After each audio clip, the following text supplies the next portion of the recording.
So I know I look crazy, but I'm not crazy. I love my children. I love my boys so much.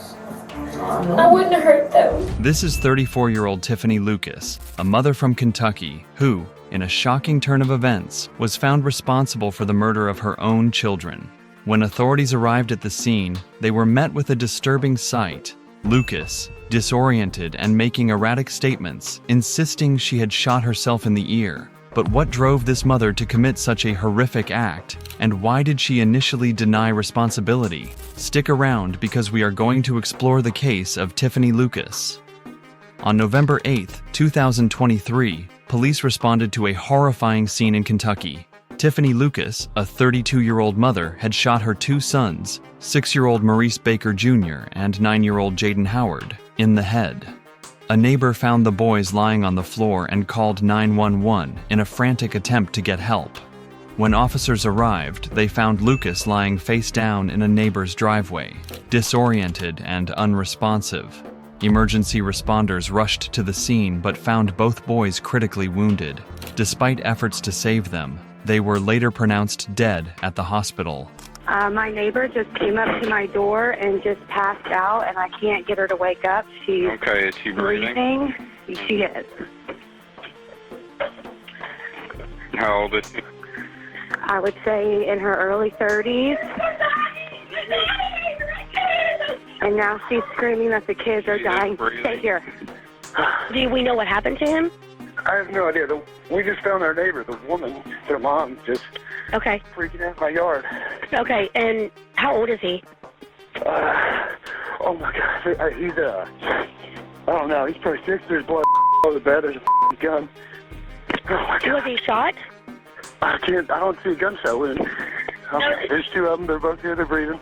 Okay, there's 2 children? Yes, ma'am. Okay, is she able to tell you what's going on or what happened? No. Do you know what happened? No. She is shaking. She's on something, freaking out. I don't know. She's just laying here now on her stomach.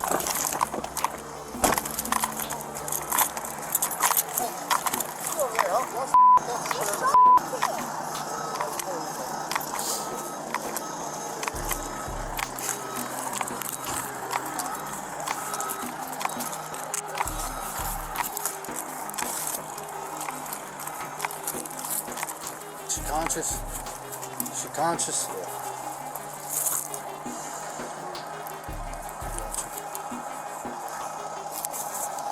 Ma'am, what's your name? Huh?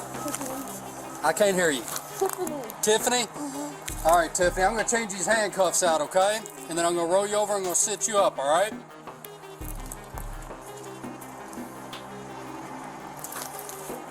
Move everything. Got your handcuffs on. Now I'm going to pick your hands up so you can take these off. Do not struggle, do you understand me?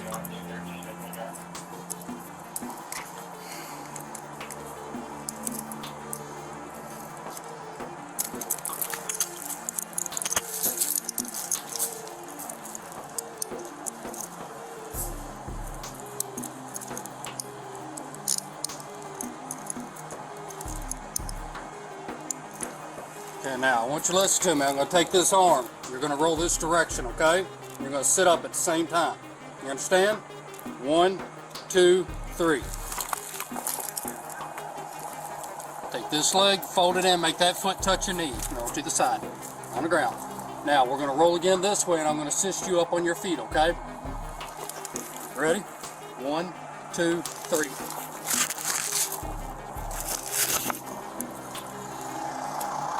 Have you taken anything? Have you been drinking? Then why can't you stand up? You just don't feel like it, huh? I said I don't feel right. Don't feel right? Okay. I guess we'll put her in my car, and when EMS gets done in there, they can come over and check her out.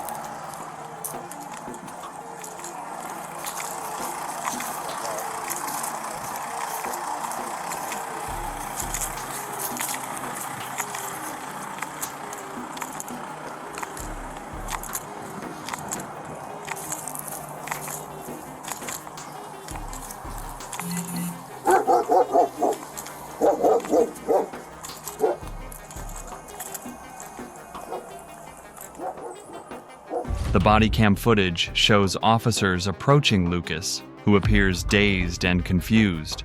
One officer asks if she had taken anything, but she only mutters, "I don't feel right." Officers assist her to her feet and place her in a patrol car. Inside the house, police discover the lifeless bodies of Maurice and Jaden.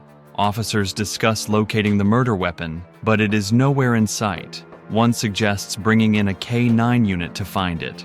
Meanwhile, detectives arrive to assess the crime scene. As officers piece together the events, they learn that Lucas had collapsed in a neighbor's yard after allegedly admitting to the shooting. The neighbor, shocked by her confession, rushed inside and discovered the children before calling 911. Authorities detained Lucas immediately, though she displayed little resistance. The only chilling question she asked officers was, "Are they still alive?"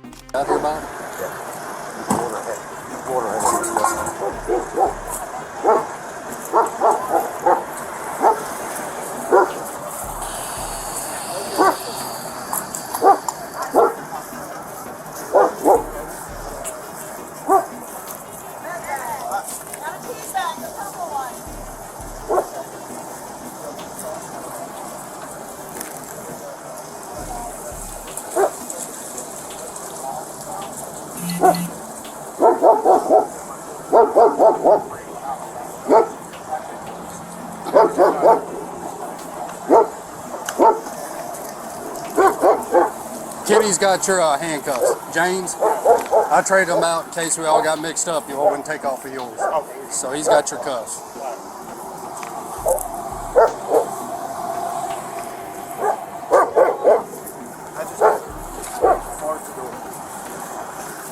I got Billy's in there getting everybody's names and numbers down for the crime scene log, so we can fill it out later. He's just etching it out real quick.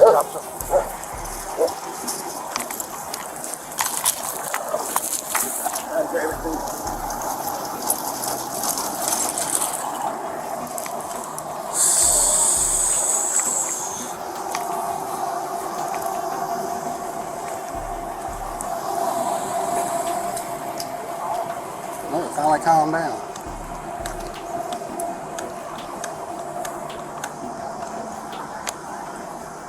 So what I'm guessing, she came out of the house and ran over there and told him? She passed out. She was laying down when he came out. The ring doorbell notified when somebody was outside. She came out and seen her laying there, hollered at her husband. He came over, asked her what was up. She said something about her two kids being inside and he walked over there. Got a weapon? No, they have not found the weapon yet. They said they did go in and clear the house, make sure it was safe for EMS. Why was she cuffed? Why was she taken? Because she apparently admitted to someone that she shot her kids. We don't know who her dad, or was this guy here that said she come over here, fell out in the driveway. His wife seen it, which Christina got a statement from him. She got him, and apparently she told him that she shot her kids. He went over and looked and seen them, and then came over here and called. And this is this guy right here? Yeah. The gentleman in the green shirt and the female in the black pants and green shirt, Christina got a statement from them. I changed out the handcuffs so we didn't have to worry about that. Got her off of her face, rolled her over on her butt, got her up, put her in my car, turned the AC on. She was told she was detained, right? Oh yeah, she knew. The only thing she has said to me since that is, are they still alive? Before she was taken into custody for questioning, emergency responders conducted a wellness check on Tiffany Lucas. She told them she hadn't been feeling well. The paramedics attempted to assess her condition, asking if she was injured or experiencing any pain. A neighbor reported that she had passed out at their house before regaining consciousness. As responders checked her for injuries, they found no visible wounds. Lucas claimed she had shot herself in the ear, but there was no sign of any injury. Despite this, EMS was called to evaluate her further. While waiting, Lucas exhibited strange behavior, speaking incoherently and making erratic statements. I need to get her. Yeah. Talk to me? You can't talk to me? All she told me was she didn't feel right. I got her up off the ground.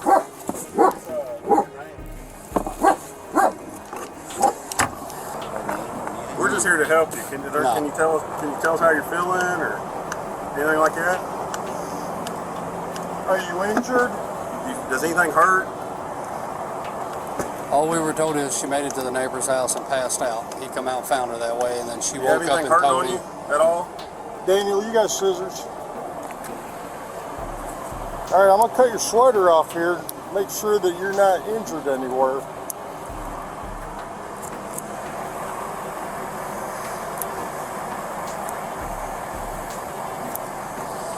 Yeah, I'm gonna ask you something real quick. Can you answer me? Do you have any weapons on you? No? Okay.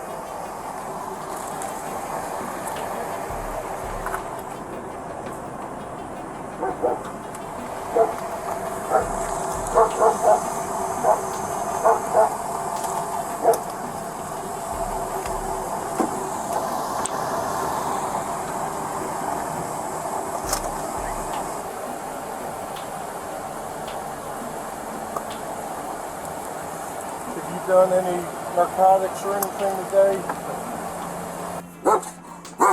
If you want. If you don't, we can just throw it in the car. I don't care.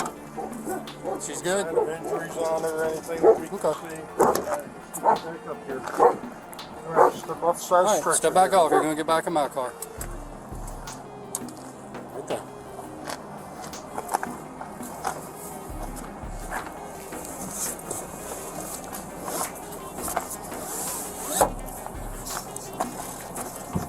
Scoot your butt over.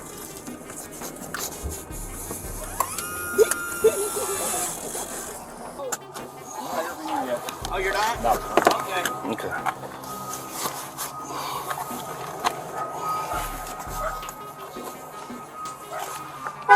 We're going in over here. Watch the rocks. You tenderfooted? Okay. She was then taken to the Bullitt County Sheriff's Office for questioning. Once inside the interrogation room, Lucas continued to insist she had shot herself, but investigators found no physical evidence supporting her claim. When questioned about weapons or drug use, she denied having any and said she had not consumed alcohol or narcotics. Officers noted that her behavior was erratic and at times paranoid, mentioning manipulations through video games and strange occurrences with cell phones. At one point, she became agitated, speaking about people preying on children and claiming that something had been done to her or her house. Investigators listened as she rambled about being controlled and manipulated. They noted her increasing distress and erratic thought patterns, particularly as she mentioned her children. I shot myself. Huh? I shot myself in the head. You what? Shot myself in my ear. You shot yourself in the ear? Which ear? This one.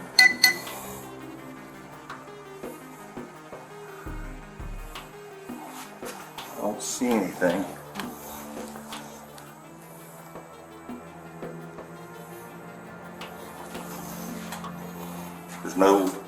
There's nothing there. Okay. We're gonna take her back to the interview room. I gotta go in and turn it on, so we want her, wait till I get there, and we can view her and just keep an eye on her, okay? Okay. So,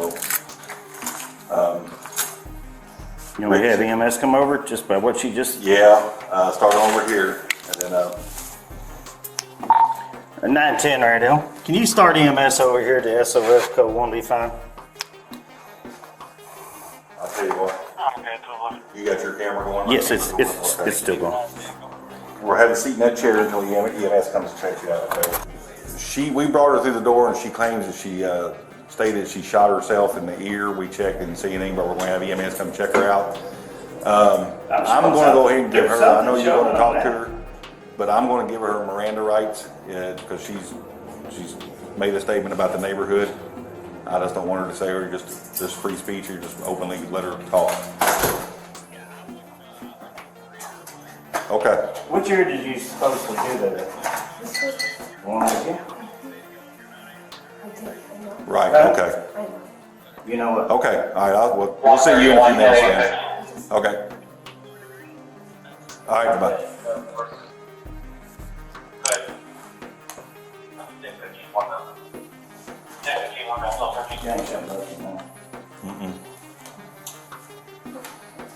What about, you said the neighborhood? Okay.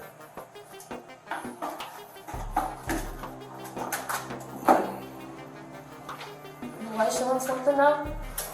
Was showing something, you said? Yeah, he did. Huh? He said it ain't showing nothing now. It's not. It was earlier. It was vibrating, but That's why you asked about the earrings in. right, but it could be Yeah. it could be coming up with your handcuffs there. Yeah. That's why it was vibrating. People aren't right. Who ain't right? People are not right. They're preying on children. It's just not right. Do you Miranda do it? No. Rick said not to. Yeah. I caught a bracelet on her ankle. Units on front foot at The handcuffs back. But as I was coming up and going around her, it was going off again. Then she said she shot herself in the ear. Okay. If I just stayed up by her ear, I'm not seeing nothing. That's supposedly He the one she did said. though. He did, didn't he? He said, "Do you got earrings in?" Didn't he? Okay. It's Okay, on calm camera. down. It's Well, let me okay. see. That don't have nothing to do with it. It means everything. You're up. You're sick. When the conversation shifted to her sons, Lucas broke down. She expressed deep love for them, but said she felt something was controlling her actions. She described a sense of detachment and claimed video games had influenced the children's minds, allowing outside forces to manipulate them. Her speech became more disjointed as she mentioned supernatural elements and feeling as if she had lost control. Lucas initially told police that the boys' deaths were accidental. She claimed the gun had discharged after she left it in the bedroom. However, investigators quickly dismissed this explanation. The evidence suggested something far more sinister: intentional acts of violence. Following her arrest, Lucas originally pleaded not guilty. However, in a surprising turn, she later changed her plea and admitted to the murders. This was an open plea, meaning there was no negotiated deal with prosecutors. Instead, the judge alone would decide her fate. The Honorable Rodney Burris ultimately sentenced Tiffany Lucas to life in prison for the murders of her sons, Maurice Baker Jr. and Jaden Howard. According to Kentucky state law, she will be eligible for parole after serving at least 20 years. Prosecutors, however, believe it is highly unlikely she will ever be granted parole. I've got it in there, but I swear to God, it's in there, and I didn't It feel was like written I on was, everything in the back of the police cars. I'm telling you, I seen it. I don't No, have, I can I go in the seen other it. room and get it. No, in the I'm just back of the letting police you cars, know. there's white things with Lucas written on them. I seen it. Really? Yes. I have not seen that. I have not seen that. Huh? So I know I look crazy, but I'm not crazy. I don't think you look crazy. I'm just trying to, if I'm going to talk to someone, I'd rather know who they are. I can tell you a little bit about me. I love my children. You tell me a little bit about you. Okay. I love my children. I love my boys so much. I I wouldn't hurt them, but I just feel like I didn't. I felt back, and I didn't. I was letting them play the video games, and I wasn't like focusing how I was supposed to, And they get that video game and the YouTube and the kids. It just messes their minds up to where people can manipulate their parents or do whatever they want. And I feel like someone put something upon my house or me or something. Like, I just don't feel right. I'm not, like, I don't do this. I love my kids. That's all for this video. We hope you have found this video informative and interesting. What are your thoughts about this case? Let us know in the comments section. Make sure to subscribe to our channel and hit that bell icon for more interesting videos like this. Thank you for watching our video.